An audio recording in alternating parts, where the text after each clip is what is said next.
नमस्कार साथियों, मैं मनीषा बागुर आपका स्वागत करती हूँ अदम्य एकेडमी के प्लेटफॉर्म पर। आज जो हम सेकंड क्वेश्चनरीज आपके सामने लेके आए हैं वो है आपकी सामान्य हिंदी से संबंधित। देखिए, अभी आपका सीटेट का एग्ज़ाम जो है अभी आने ही वाला है 21 तारीख के दिन, उसी को लेकर हम यहाँ पर आए हैं। उसी के पैटर्न के अनुसार आपको हम यहाँ पर सामान्य हिंदी की जानकारी के जो MCQs है वो आपके सामने लेकर आए हैं। तो चलिए आज हम शुरू करते हैं। आज का जो हमारा पहला क्वेश्चन होगा वो क्या होगा, है ना। तो गद्यांश लेकर आए हैं सबसे पहले आपके सामने। तो देख लेते हैं, पहले इसको पढ़ लेते हैं। क्या है कि ईश्वरचंद्र विद्यासागर संस्कृत के पंडित थे।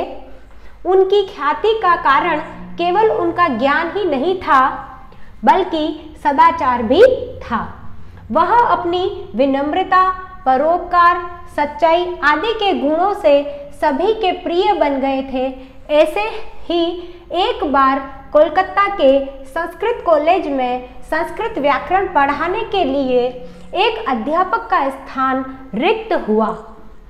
स्वाभाविक था कि कॉलेज के प्राचार्य को सर्वप्रथम ईश्वरचंद्र का ध्यान आया।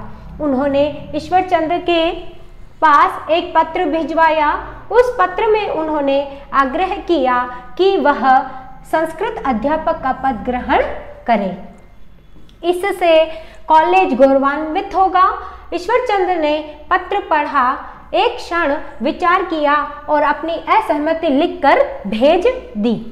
उन्होंने लिखा, आपको व्याकरण के लिए निपुण अध्यापक की आवश्यकता है। मैं सोचता हूँ कि व्याकरण में मैं उस योग्य नहीं हूँ। इस विषय में मुझसे अधिक विद्वान मेरे मित्र तारक वाचस्पति हैं। यदि आप उनकी नियुक्ति कर सके तो मुझे बहुत खुशी होगी कि आपने एक योग्य व्यक्ति का चुनाव किया। ईश्वरचंद्र विद्यासागर के प्रस्ताव को कॉलेज की प्रबंध समिति ने सहर्ष मान लिया। ठीक है, तो देखिए, पहले भी मैं आपको बता चुकी हूँ कि जो है सबसे पहले जब भी आपका जो ये पेपर आता है, चाहे सीटेट का हो या रीट का हो, तो उसमें एक गद्यांश एक पद्यांश भी आता है ना। तो आज हम आपके सामने ये एक नया गद्यांश लेकर आए हैं। अब देखिए, इससे संबंधित प्रश्न जो है कौन कौन से हैं। चलिए प्रश्न एक की तरफ बढ़ते हैं। देखिए, ईश्वरचंद्र ने पत्र पढ़ा, वाक्य में काल है। ठीक है, ईश्वरचंद्र ने पत्र पढ़ा, वाक्य में काल है, यानी कि कौन सा काल जो है इस वाक्य में है ये आपको बताना है ना। तो पढ़ा यानी कि ये भूतकाल है ना। ये देखो, इसमें हमको पता चल गया, लेकिन कब, है ना, मतलब कौन सा भूतकाल है वो देखते हैं। देखिए, ऑप्शन ए में है सामान्य भूत, ऑप्शन बी में है पूर्ण भूत, ऑप्शन सी में है अपूर्ण भूत और ऑप्शन डी में है आपका सामान्य भविष्य। ठीक है ना।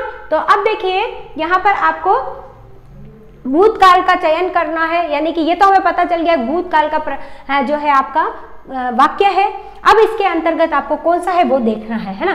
तो यहाँ पर देखिए, सामान्य भूतकाल का जो है ये है जो आपका वाक्य दिया गया है, यानी कि ये वाक्य सामान्य भूतकाल से संबंधित है।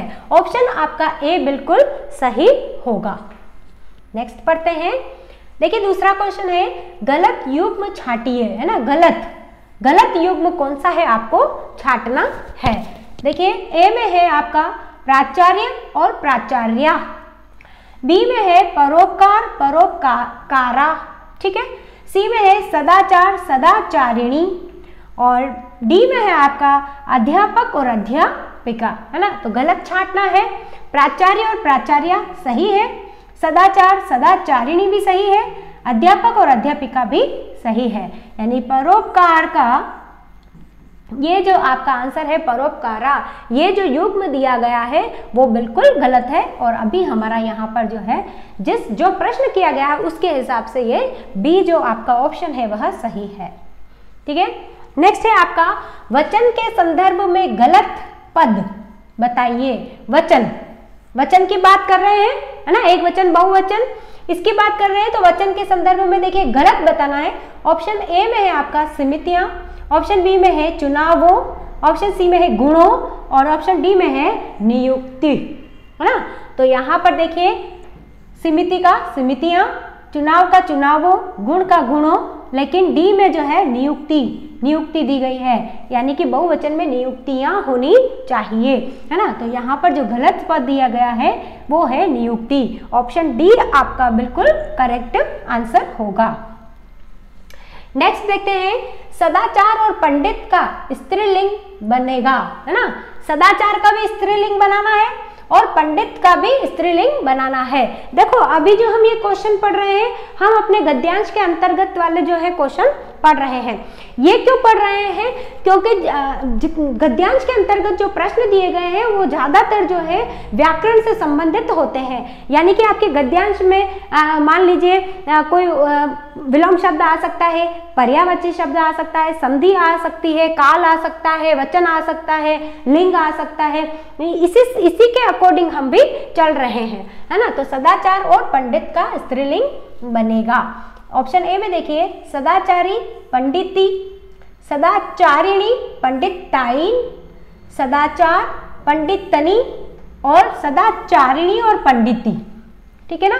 तो यहाँ पर जो आपका बिल्कुल राइट आंसर होगा, सही आंसर होगा, उत्तर होगा, वह होगा ऑप्शन बी। बी में क्या लिखा है? सदाचारिणी, सदाचार का सदाचारिणी और पंडित का पंडिताइन स्त्रीलिंग बनेगा, ठीक है। नेक्स्ट क्वेश्चन की तरफ चलते हैं। ये देखिए क्या कहता है, ईश्वरचंद विद्यासागर संस्कृत के पंडित रहे होंगे।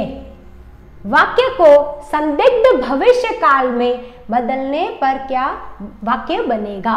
ठीक है, बदलने पर वाक्य बनेगा। क्या, कौन सा वाक्य बनेगा? वाक्य अपने को करना है संदिग्ध भविष्य काल, ठीक है। ऑप्शन ए में देखिए, ईश्वरचंद विद्यासागर संस्कृत के पंडित थे। ऑप्शन बी में देखिए, ईश्वरचंद विद्यासागर संस्कृत के पंडित रहे होंगे। ईश्वरचंद विद्यासागर संस्कृत के पंडित जरूर होंगे। ईश्वरचंद विद्यासागर संस्कृत के पंडित हों, ठीक है, हो। अब बताइए, संदिग्ध भविष्य काल के बारे में हमको पढ़ना है। संदिग्ध का मतलब संदेह, है ना, हो सकते हैं, नहीं भी हो सकते हैं, ये आना चाहिए भाव, है ना। तो यहाँ पर जो है ये वाला भाव, संदिग्ध भाव आपके कहाँ पर आ रहा है? ऑप्शन डी के अंतर्गत, है ना। यानी कि ईश्वरचंद विद्यासागर संस्कृत के पंडित हों, है ना, हो भी सकते हैं और नहीं भी हो सकते हैं। तो ऑप्शन डी आपका बिल्कुल सही आंसर होगा। देखो ऑप्शन 6 में देखिए, जिसका निवारण न किया जा सके, वाक्यांश के लिए सार्थक शब्द है। जिसका निवारण न किया जा सके, वाक्यांश का एक प्रश्न जरूर आता है, वही प्रश्न उसी पैटर्न पर हमने ये प्रश्न लिया है, जिसका निवारण न किया जा सके। ऑप्शन ए में देखिए अनिर्णित, ऑप्शन बी में देखिए निवारणहीन, ऑप्शन सी में है अनिवार्य और ऑप्शन डी में है औपचारिक, है ना। तो आपका यहाँ पर जो ऑप्शन होगा सही, वह होगा अनिवार्य। जिसका निवारण न किया जा सके उसको क्या कहते हैं? अनिवार्य कहते हैं। जिसका निवारण न किया जा सके, है ना, उसको हम देख रहे हैं, देखते हैं, एक मिनट रुकिए। हाँ, अनिवार्य ही आपका बिल्कुल सही आंसर होगा। नेक्स्ट देखिए, निम्नलिखित शब्दों में से शुद्ध है ना, शुद्ध शब्द अपने को देखना है ना, शुद्ध देखना है। तो देखिए, ठीक है, ऑप्शन ए में है अधिशासी, ऑप्शन बी में है अल्यष्ठी, ऑप्शन सी में है अतिथि और ऑप्शन डी में है अणु। सही शुद्ध शब्द का चयन करना है, शुद्ध शब्द का आपको चयन करना है यहाँ पर, है ना। तो देखिए ऑप्शन ए में है अधिशासी, हमने पढ़ लिया है ना। तो यहाँ पर जो है आपका ऑप्शन ए बिल्कुल सही होगा, है ना। ऑप्शन ए क्या होगा आपका? बिल्कुल सही आंसर होगा, क्योंकि अल्यष्ठी नहीं होता है, अंत्येष्टि होता है, अतिथि में भी मात्रा गड़बड़ है ना, और अणु में भी मात्रा गलत है ना। तो इसका मतलब सही शब्द जो है वह क्या है? अधिशासी। नेक्स्ट देखते हैं, ये जो आपका चिन्ह है इस कोष्टक के अंतर्गत दिया गया है, वह कौन सा चिन्ह है? ठीक है ना, वह कौन सा चिन्ह है? ऑप्शन ए में देखिए योजक चिन्ह, ऑप्शन बी में निर्देशक चिन्ह, ऑप्शन सी में है आपका विवरण चिन्ह और ऑप्शन डी में है लाघव चिन्ह, है ना, निर्देशन होगा यहाँ पर, है ना, निर्देशन चिन्ह ना। तो बताइए ये जो आपका दिख रहा है कोष्टक में साइन, है ना, वो किस प्रकार का चिन्ह कहलाता है ना। तो यहाँ पर जो है आपका सही आंसर होगा वह होगा ऑप्शन बी, इसे हम निर्देशक चिन्ह कहते हैं, है ना, निर्देशन चिन्ह कहते हैं। नेक्स्ट देखिए, आंख का अंधा नाम का नयन सुख, लोकोक्ति का अर्थ है। यहाँ पर फिर से एक लोकोक्ति लेकर आए हैं। क्या कहती है लोकोक्ति, किस प्रकार की है? आंख का अंधा नाम का नयन सुख, है ना, ये वाली लोकोक्ति हम देख रहे हैं। तो ऑप्शन ए में देखिए इसका अर्थ क्या है, गुणों के विपरीत नाम, ऑप्शन बी में है गुणों के अनुकूल नाम, ऑप्शन सी में है गुणों के समान नाम और ऑप्शन डी में है गुणों का नाम। तो आंख का अंधा नाम नयन सुख, यानी कि जो आंख का अंधा है लेकिन उसका नाम क्या है, नयन सुख, है ना। अब देखिए यहाँ पर जो है ऑप्शन आपका ए बिल्कुल सही होगा। कैसे होगा? गुणों के विपरीत नाम, है ना, उसका गुण तो क्या है, नयन सुख, यानी कि नेत्र से वो सुख प्राप्त कर रहा है ना, लेकिन किस नेत्र उसके किस प्रकार के हैं, अंधे हैं, यानी कि वो तो है तो अंधा, देख तो सकता ही नहीं है, तो नयन सुख उसको कैसे मिल रहा है ना। तो यहाँ पर जो है गुणों के विपरीत इसका नाम, जो लोकोक्ति का अर्थ सही होगा। ठीक है, दुर्गम शब्द का वाक्यांश होना चाहिए, है ना, कौन सा वाक्यांश होगा, है ना, वाक्यांश क्या है इसका, दूरगामी रास्ता, दूर करने वाला रास्ता, वह मार्ग जो कठिन हो, है ना, वह मार्ग जो कठिन हो, ठीक है, और वह मार्ग जो सरल हो, है ना। यहाँ पर ये देखिए, अब बताइए दुर्गम का तो सब जानते हैं, वह रास्ता या वह मार्ग जो कठिन हो उसे क्या कहते हैं, दुर्गम कहते हैं। नेक्स्ट चलिए, नेक्स्ट देखिए, फिर से आपके सामने जो है एक लेकर आए हैं, वो है आपका एक गद्यांशी है ना। अब इसको भी हम एक बार पढ़ लेते हैं। स्वावलंबन एक दिव्य गुण है जो बड़े से बड़े विघ्नों और कष्टों को नष्ट करके जीवन के मार्ग को सुखमय बना देता है। यह एक ऐसी अपूर्ण शक्ति है जिसके आगे संसार की सभी शक्तियां तुच्छ है।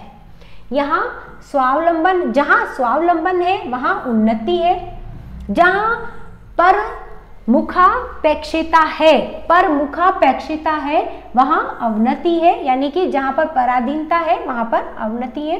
इसलिए कहा गया है कि परमात्मा भी उसकी ही सहायता करता है जो मनुष्य, जो समाज, जो राष्ट्र स्वावलंबी होता है, वहीं संसार में उन्नति के शिखर पर चढ़ता है, वही संसार में उन्नति के शिखर पर चढ़ता है। जो दूसरों पर आश्रित रहता है वह कभी भी उन्नति नहीं कर सकता या कर सकते हैं। ठीक है, प्रत्येक भारतीय का कर्तव्य है कि वह स्वावलंबी, पुरुषार्थी और अध्यवासी हो, परिश्रम करने में गौरव समझे और अपनी तथा देश की उन्नति करे। यानी कि स्वावलंबन से संबंधित ये आपका बहुत ही बढ़िया जो है गद्यांश दिया गया है कि स्वावलंबी व्यक्ति होता है वही उन्नति कर सकता है, और जो दूसरों पर मुखा अपेक्षिता, है ना, यानी कि जो पर मुख अपेक्षित होता है, यानी कि दूसरों पर आश्रित होता है ना, जो दूसरों पर पराधीन होता है वह उन्नति करता है। और परमात्मा भी उसी की मदद करते हैं जो मनुष्य या जो राष्ट्र या जो जो समाज क्या है, स्वावलंबी है ना। तो यहाँ पर स्वावलंबी के बारे में बताया गया है, एक बहुत अच्छा दिव्य गुण माना गया है। ठीक है, तो इसके क्वेश्चंस देखते हैं हम। चलिए, शिखर शब्द का पर्याय है शिखर, है ना, शिखर। ऑप्शन ए में देखिए सिरा, बी में है चोटी, सी में है शिखा और डी में है आपका सभी, है ना। तो सभी बिल्कुल आपका सही होगा, क्योंकि सिरा यानी शिखर भी होता है, चोटी यानी शिखर भी होता है और शिखा यानी भी शिखर होता है। तो ऑप्शन डी आपका बिल्कुल सही माना जाएगा। नेक्स्ट देखते हैं, उन्नति शब्द का विलोम है, उन्नति का विलोम बताना है। ये तो बहुत ही इजी है, सबको आता है। ऑप्शन ए में देखिए विकास, ऑप्शन बी में बढ़ना, ऑप्शन सी में अवनति और ऑप्शन डी में है सभी, है ना। तो आपका उन्नति का जो विलोम शब्द है वह होगा अवनति। ठीक है, नेक्स्ट चलते हैं। स्वावलंबन शब्द का संधि विच्छेद है ना। स्वावलंबन शब्द का संधि विच्छेद यहाँ पर करना है। ऑप्शन ए में देखिए स्वाधन वलंबन, ऑप्शन बी में है स्वधन अवलंबन, ऑप्शन सी में है स्वाव प्लस धन लंबन, और ऑप्शन डी में है स्वधन आलंबन। ठीक है ना। तो यहाँ पर हमको स्वावलंबन की क्या करनी है, संधि विच्छेद करना है, और आपका जो ऑप्शन बी है वो बिल्कुल सही है, यानी स्वधन अवलंबन जो है आपका स्वावलंबन बनता है। ठीक है, नेक्स्ट देखते हैं क्वेश्चन नंबर 14। देखिए स्वावलंबन एक दिव्य गुण है। स्वावलंबन एक दिव्य गुण है। इस वाक्य में गुण विशेषण है। गुण किसका विशेषण है ना, ये आपको ध्यान रखना है। ऑप्शन ए देखिए स्वावलंबन का गुण है, ऑप्शन बी में है एक, ऑप्शन सी में है दिव्य, और ऑप्शन डी में है सभी। यानी कि जो ये विशेषण है इसका विशेष्य क्या है ना, गुण विशेषण है। ठीक है ना, ये आपको ध्यान रखना है। तो ऑप्शन सी आपका बिल्कुल सही होगा, है ना। जो गुण विशेषण है ना, वो किसका है, दिव्य का है। ठीक है,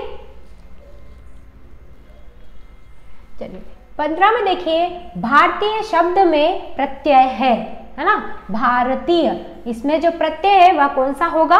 ऑप्शन ए देखिए तीय, ऑप्शन बी में है ईय, ऑप्शन सी में है य, और ऑप्शन डी में है ईय, है ना। बताइए, सारे इजी है ये, तो आपको आ जाएंगे आराम से, आसानी से बहुत ही। तो भारतीय में जो प्रत्यय है वो ऑप्शन डी वाला जो है बिल्कुल सही है, यानी कि ई सही है। कौन सी ई है यहाँ पर, ई, है ना, यानी बड़ी ई की बात कर रहे हैं हम। ठीक है, नेक्स्ट चलते हैं। नेक्स्ट देखिए, अब आपके जो है यहाँ से क्वेश्चन चल रहे हैं, हमारी शिक्षण विधियों से संबंधित कुछ क्वेश्चन हैं। चलते हैं कौन कौन से हैं। पिछड़े बालकों के शिक्षण को प्रभावी बनाने के लिए उपचारात्मक उपाय है। पिछड़े बालकों के लिए जो शिक्षण किया गया है उसको प्रभावी बनाना है, उसके लिए उपचारात्मक शिक्षण उपचारात्मक उपाय क्या होगा। ऑप्शन ए में देखिए ऐसे बालकों को सोचने का पर्याप्त अवसर प्रदान करना, फिर बी में है ऐसे बालकों को कक्षा में आगे बढ़ाना, ऑप्शन सी में है ऐसे बालकों को हतोत्साहित न करना, और ऑप्शन डी में है उपरोक्त सभी, है ना। तो यहाँ पर जो आंसर होगा वह क्या होगा, उपरोक्त सभी सही होगा। क्यों, ऐसे बालकों को पर्याप्त अवसर देना भी चाहिए, है ना, ताकि जो है बालक शिक्षण को प्रभावी रूप से ग्रहण कर सके। उन्हें कक्षा में आगे भी बढ़ाना चाहिए और उन्हें हतोत्साहित कभी नहीं करना चाहिए। ठीक है, तो इसका मतलब ऑप्शन डी जो है वह बिल्कुल सही होगा। नेक्स्ट क्वेश्चन की तरफ चलते हैं। क्वेश्चन नंबर 17 देखिए क्या है। भाषा शिक्षण के अंतर्गत दृश्य सहायक सामग्री का उपयोग होता है। दृश्य सहायक सामग्री की बात कर रहे हैं, है ना। तो किसके लिए होता है।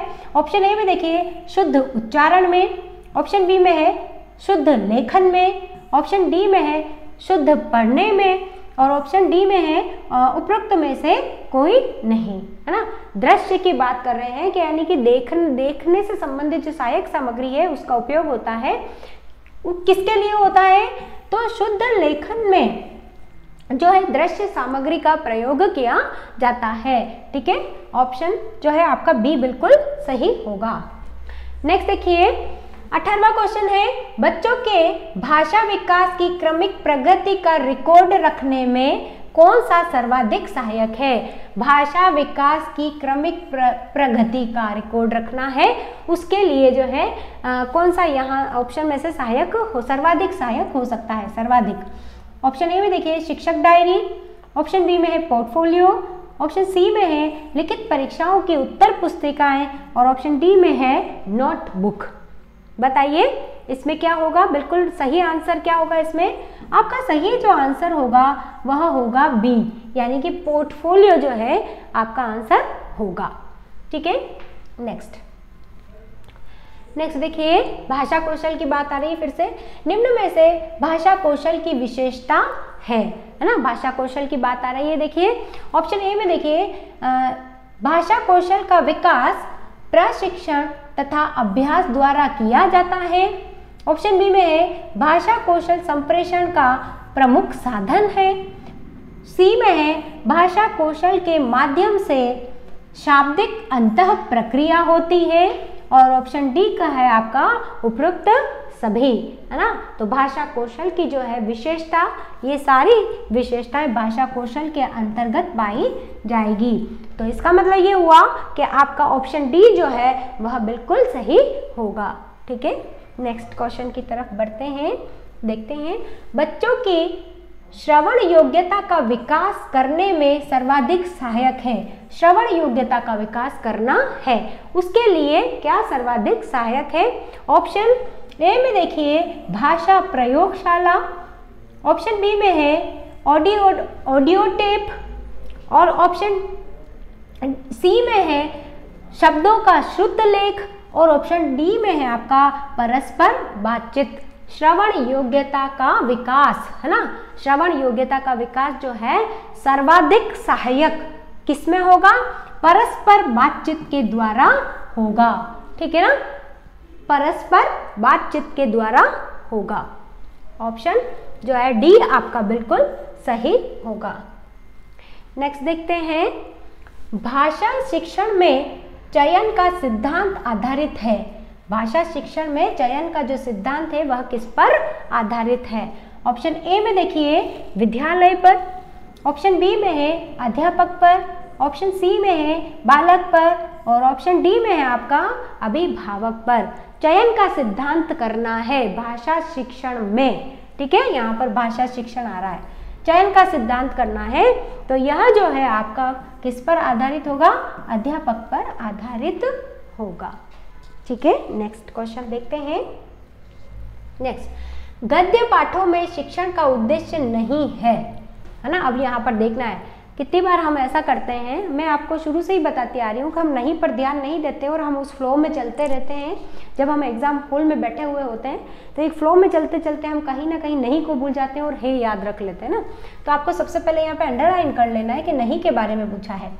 ऑप्शन ए देखिए समृद्ध भाषा प्रयोगों के उदाहरण प्रस्तुत करना, ऑप्शन बी में है समस्त गद्य विधाओं का पूर्ण ज्ञान देना, ऑप्शन सी में है भाषा संरचना की समझ बढ़ाना, और ऑप्शन डी में है विभिन्न प्रकार की भाषित युक्तियों का परिचय देना। ठीक है, तो आपका जो है ऑप्शन बी जो होगा वह बिल्कुल सही होगा।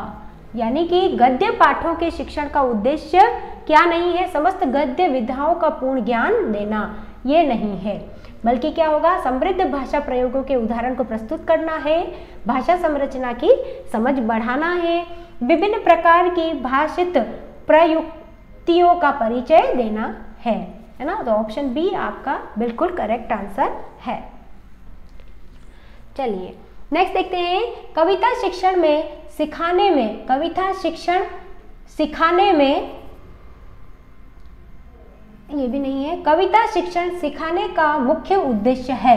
ठीक है, बालकों को कविता शिक्षण सिखाने का मुख्य उद्देश्य है, कौन सा होगा? ऑप्शन ए देखिए भावों का अनुभूति रहित होना, ऑप्शन बी में है भावों की अनुभूति करना, ऑप्शन सी में है आनंद का संचार करना, और ऑप्शन डी में है इनमें से कोई नहीं, है ना।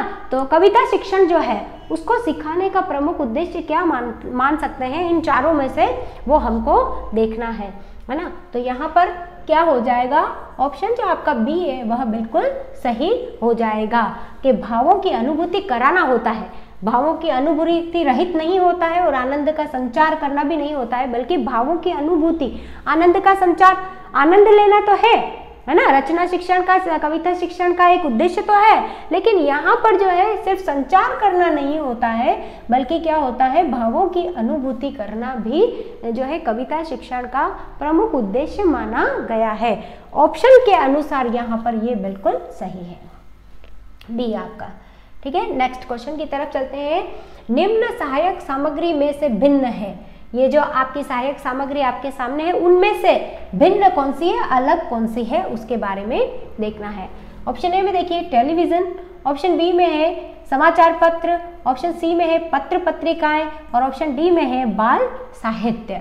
ठीक है, बताइए कौन सी इसमें से भिन्न है। तो ऑप्शन ए जो है आपका बिल्कुल सही है। देखिए समाचार पत्र, पत्र पत्रिकाएं और बाल साहित्य तीनों ही कहीं ना कहीं जो है किससे जुड़ी हुई है, सिर्फ श्रव्य सामग्री, दृश्य सामग्री से जुड़ी हुई है ना, सहायक सामग्री से जुड़ी हुई है। और टेलीविजन जो है वह दृश्य भी है और श्रव्य भी है, दृश्य और श्रव्य दोनों के अंतर्गत ये आता है, इसलिए यह भिन्न मानी जाएगी। ऑप्शन ए आपका बिल्कुल सही होगा। नेक्स्ट क्वेश्चन की तरफ चलते हैं। बोलना एवं लिखना भाषा के किस पक्ष को प्रदर्शित करता है? बोलना और लिखना दोनों चीजें आती है। ऑप्शन ए में देखिए ग्रहण करना, ग्रहण पक्ष में, ऑप्शन बी में है अभिव्यक्ति पक्ष में, ऑप्शन सी में है उपरोक्त दोनों में और ऑप्शन डी में है इनमें से कोई नहीं, है ना। बोलना और लिखना दोनों ही क्या है, दोनों से हम क्या करते हैं, अभिव्यक्ति करते हैं। तो इसका मतलब आपका ऑप्शन बी जो है वह सही है और ऑप्शन बी में है आपका अभिव्यक्ति पक्ष, है ना, से संबंधित माना जाएगा या प्रदर्शित करता है।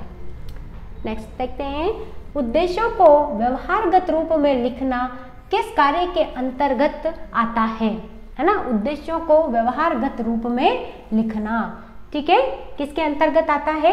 ऑप्शन ए में देखिए शिक्षण नियोजन में, ऑप्शन बी में है शिक्षण व्यवस्था में, ऑप्शन सी में है शिक्षण अग्रसारण में और ऑप्शन डी में है शिक्षण नियंत्रण के अंतर्गत आता है। ठीक है, तो आपका जो ऑप्शन ए है वो बिल्कुल सही होगा, है ना। उद्देश्यों का जो व्यवहारगत परिवर्तन में लिखते हैं हम, वह किस में आएगा, शिक्षण नियोजन के अंतर्गत आएगा। नेक्स्ट है श्रोता के मनोभावों को सर्वाधिक प्रभावित करने वाली साहित्य की विधा है ना।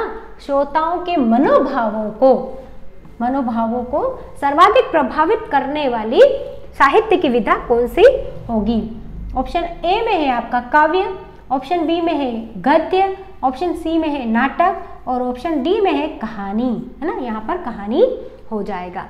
तो मनोभावों को सर्वाधिक प्रभावित करने वाली जो साहित्य की विधा होगी वह होगी काव्य, कविताएं। ठीक है ना, आपको ये ध्यान रखना है कि काव्य जो है वह सबसे ज्यादा जो है हमारे मनोभावों को प्रभावित करता है। नेक्स्ट देखिए, व्याकरण शिक्षण के लिए कौन सी विधि उपयुक्त नहीं है? किसकी बात कर रहे हैं? व्याकरण की बात कर रहे हैं। तो व्याकरण के लिए कौन सी उपयुक्त विधि नहीं मानी गई है वो बताना है। ऑप्शन ए में है भाषा संसर्ग विधि, ऑप्शन बी में है प्रयोगशाला विधि, ऑप्शन सी में है सूत्र विधि और ऑप्शन डी में है निगमन विधि, है ना। तो कौन सी विधि जो है वह भाषा शिक्षण व्याकरण शिक्षण की नहीं है? तो ऑप्शन बी जो होगा वो आपका बिल्कुल सही होगा। ऑप्शन बी जो है भाषा शिक्षण के व्याकरण शिक्षण के लिए प्रयोगशाला की आवश्यकता नहीं है, है ना। बाकी जो ये तीनों ही है, ए है भाषा संसर्ग विधि के द्वारा भी व्याकरण पढ़ी जाती है, ऑप्शन सी जो है सूत्र विधि भी व्याकरण शिक्षण की है और निगमन विधि भी व्याकरण शिक्षण की है। भाषा प्रयोगशाला विधि जो है व्याकरण शिक्षण के अंतर्गत प्रयुक्त नहीं होती है। चलिए नेक्स्ट की तरफ बढ़ते हैं। नेक्स्ट देखिए, विचार विश्लेषण प्रश्न किस पाठ योजना में पूछे जाते हैं? पाठ योजनाओं का हम निर्माण करते हैं, गद्य पाठ योजनाएं, पद्य पाठ योजनाएं, है ना। जब हम बीएड करते हैं तो पाठ योजनाएं बनाते ही हैं, उसी के बारे में। तो यहाँ पर देखिए विचार विश्लेषण प्रश्नों के बारे में पूछा गया है। तो ऑप्शन में देखिए ए गद्य में, बी में देखिए पद्य, सी में है व्याकरण में और डी में है रचना में। यानी विचार विश्लेषण जो प्रश्न है वह हम गद्य में रखते हैं, पद्य में रखते हैं, व्याकरण में या आपके रचना शिक्षण के अंतर्गत, रचना शिक्षण या रचना पाठ योजना के अंतर्गत रखते हैं। तो आपका ऑप्शन ए जो होगा वो बिल्कुल सही होगा। यानी कि गद्य शिक्षण के अंतर्गत जो पाठ योजनाएं बनाई जाती है उसमें विचार विश्लेषण प्रश्न पूछे जाते हैं। ठीक है, नेक्स्ट देखिए, निम्न में से मूल्यांकन करने की परिमाणात्मक परीक्षा है। परिमाणात्मक परीक्षा कौन सी है ना, परिमाणात्मक। ऑप्शन ए में देखिए मौखिक परीक्षा, ऑप्शन बी में लिखित परीक्षा, ऑप्शन सी में प्रयोगात्मक परीक्षा और ऑप्शन डी में है ये सभी, है ना। यानी परिमाणात्मक परीक्षा जो है किस प्रकार की है, मूल्यांकन करने की विधि के अंतर्गत। तो ऑप्शन डी जो है आपका वह सही होगा। यानी सभी परीक्षाएं जो हैं वह परिमाणात्मक परीक्षाएं होती हैं मूल्यांकन के अंतर्गत। ठीक है, नेक्स्ट चलिए, आज के हमारे पूरे 30 क्वेश्चन समाप्त हो चुके हैं। आशा करती हूँ आपको ये हमारा जो है MCQs का जो हम नया आपके सामने सामान्य हिंदी को लेकर आए हैं वो आपको ज़रूर पसंद आ रहा होगा। और इसके लिए जो है मैं आपको एक और बात बता दूं कि जो ये सामान्य हिंदी का हम लेकर आए हैं आपके सामने वो आपके लिए बहुत ज़्यादा इम्पॉर्टेंट रहेगा, क्योंकि पेपर पैटर्न तो आपका वही का वही रखा है। ठीक है ना। अब देखिए इसमें जो फर्स्ट लेवल और सेकंड लेवल का आप हिंदी का अगर बात करते हो तो उसमें जो है सेकंड लेवल के अंतर्गत थोड़ा डीपली पूछा जाता है और फर्स्ट लेवल के अंदर सरफेस यानी ऊपर ऊपर से जो है क्वेश्चन किए जाते हैं, पर आते इसी टाइप के हैं जो हमने आपके सामने रखे हैं। तो आपको बहुत बहुत धन्यवाद।